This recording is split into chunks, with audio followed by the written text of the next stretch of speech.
Inside the wild dungeon, moments after the tiebreaker, Ash confirmed the Overlord was down and the exit was clear. He urged Cole to hang on just a little longer. The guild was already on their way.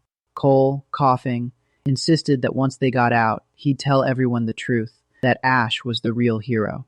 A sudden buzz cut through the air, and Ash's instincts screamed, "Danger." His eyes widened. "Wait, something's wrong. Iris is in danger."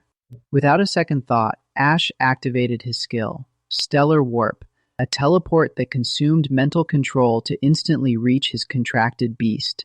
He vanished in a flash. With a bright zap, Ash disappeared right in front of Cole, leaving nothing but a fading light.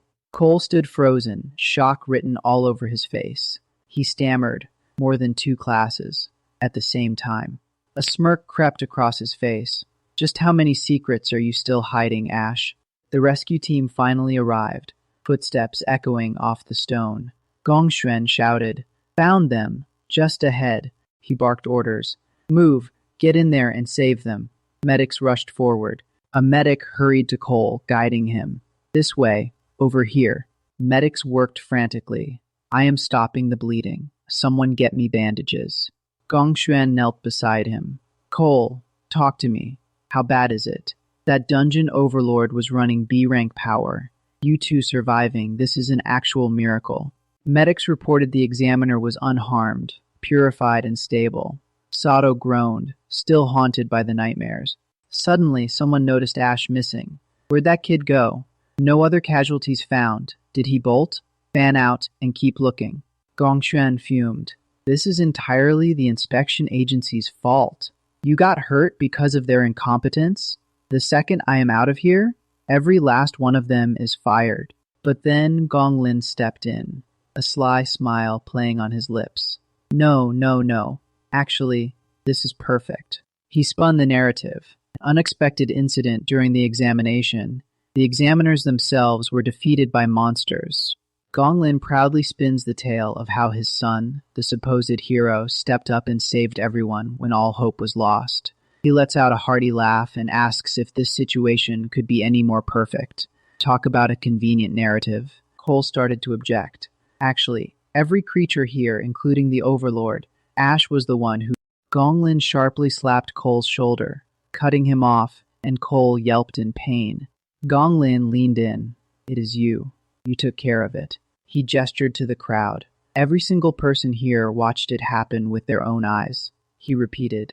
"You took care of it," he commanded. "Now clean yourself up. Tomorrow's graduation ceremony is where you finally step into the spotlight." Jutong could not hold back her envy, gushing that studying in Sandhaven was a once-in-a-lifetime opportunity that most people never even come close to. But Iris was fretting about the distance and sky-high cost of living. Could they really pull it off? Ash casually brushed off her worries, promising that after graduation, he'd be working in Sandhaven too, leaving Iris completely stunned.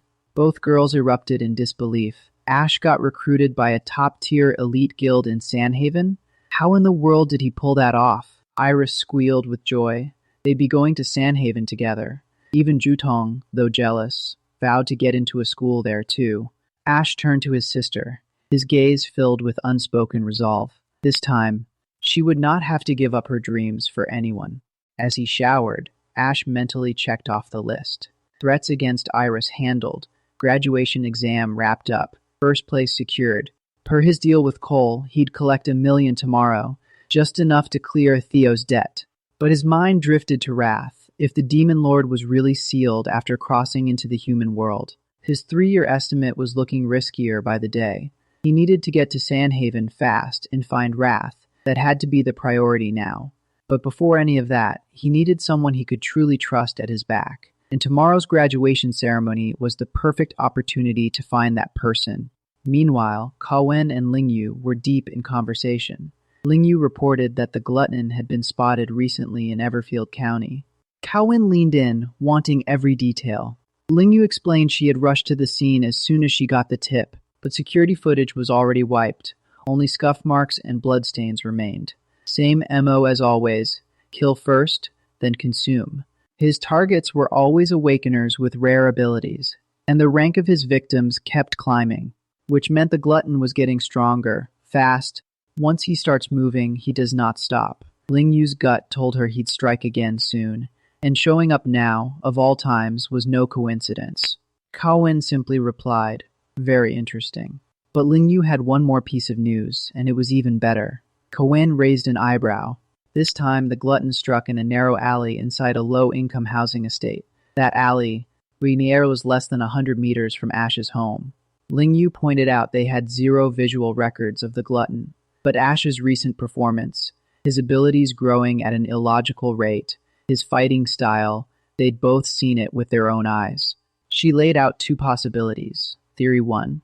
The glutton had set his sights on Ash, or, Cao Wen finished the thought, or the glutton is Ash.